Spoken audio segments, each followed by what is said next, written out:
Bay, yung pagmamahala namin, siyempre walang katapusan yun hanggang kamatayan. Yun lang ang may pagkakaloob ko sa aking may bahay, sa asawa ko, na nagtiis talaga ng napakaraming taon na pagsasama namin. Bagamat dumaan kami sa matinding pagsubok, hindi kami nagbago sa pagmamahalan. Yun ang tunay na pag-ibig.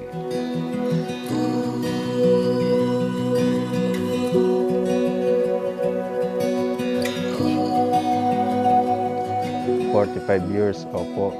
Nais kong magpasalamat sa ating Panginoon Diyos at iningatan niya yung magulang namin sa mahabang panahon at yun po ang hindi namin malilimutan na kanilang mga anak, kung paano sila minahal ng ating Panginoon Diyos. Nakita namin yung struggle talaga nila, making sure lang na we'll have better chance in life. Tsaka sobrang thankful din ako sa unconditional love, understanding. Lagi na lang minimake sure na okay kami. They always look after us kahit na may mga kanya-kanyang pamilya na.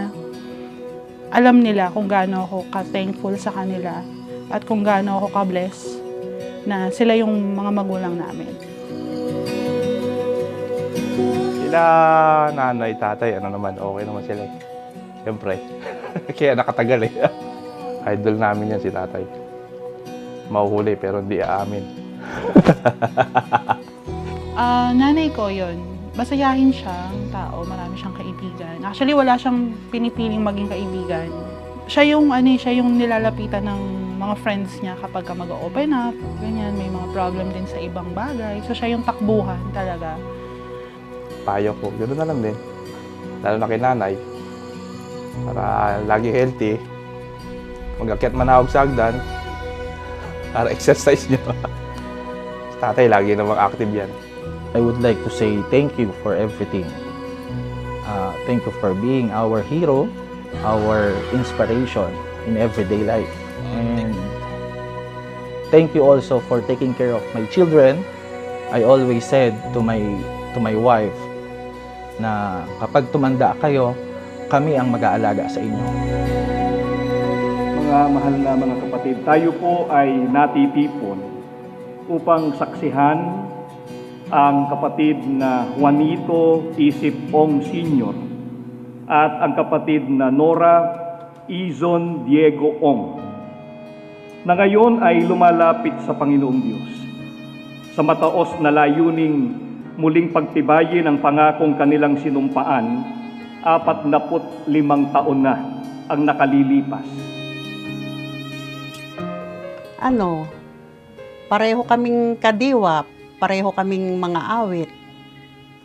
Una, magkaibigan. Tapos yun, nanduro na. Nagkaligawan. Hanggang sa nagkasagutan na. Mag-boyfriend kami ng siguro mga 6 to 7 years. Nung 1977, yun, doon na kami kinasal. Yung unang-una, mananampalataya siya, matiisin. Talagang dumaan man kami sa matinding hirap at pagsubok, nakapanatili. Hindi nagbago yung pagsasama namin. Lalo pang tumibay sa gitna ng hirap. Hanggang sa wakas, pa rin siya sa pamilya. Talagang nakatutok siya sa amin. Yun ang wag magbago.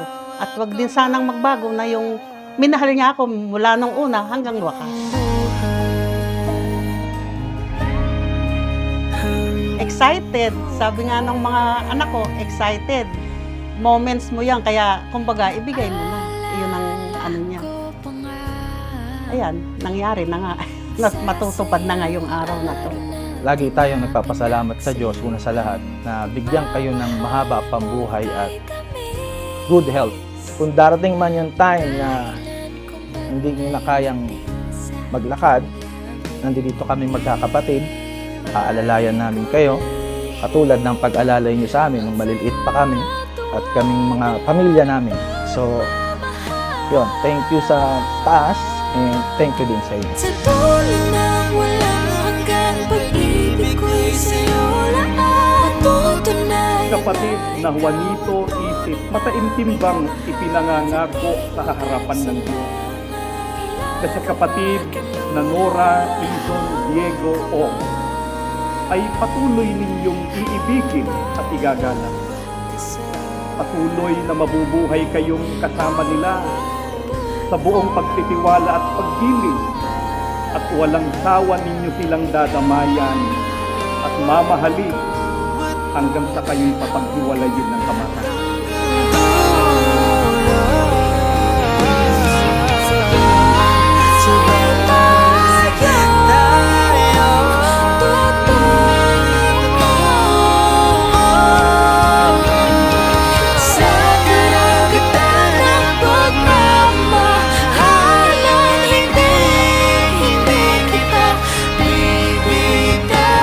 Kapatid na Nora Ison Diego O, mataimtim din bang inyong muling ipinangangako sa harapan ng Panginoong Diyos na si kapatid na Juanito Isip Ong Sr. ay patuloy ninyong iibigin at igagalang at patuloy na mabubuhay kayong kasama nila sa buong pagtitiwala at paggiliw, at walang sawa ninyo silang dadamayin at mamahalin hanggang sa kayo ay papaghiwalayin ng kamatayan. Kung bakit ganito kami na magkakapatid, dahil ang aming mga magulang huwaran pagdating sa pagtupad.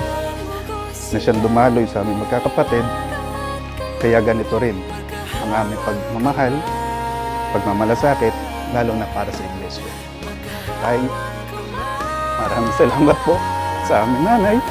Salamat na pag-aalaga sa amin lahat. Maraming salamat po sa inyo.